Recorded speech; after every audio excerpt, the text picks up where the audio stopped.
Информационна кампания. Информирани потребители за прозрачни и достъпни социални услуги.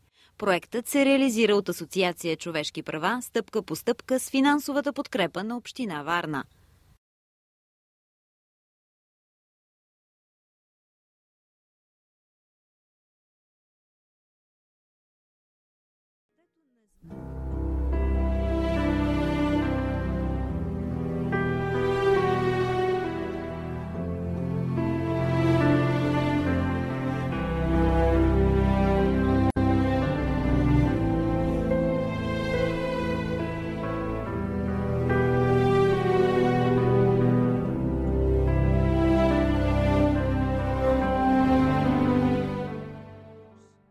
Дневният център Гаврош цели подкрепа на физическото оцеляване, ограмотяване, професионална и социална интеграция на деца на улицата.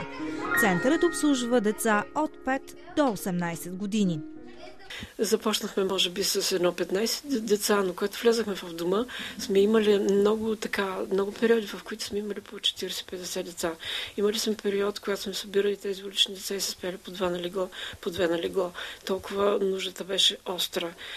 След това нещата се промениха, както виждате, дневната грижа е най-актуалната, а децата, които в момента посещават приюта, в момента са 6 само. Така че нещата като нужди доста се променят в страната ни наистина.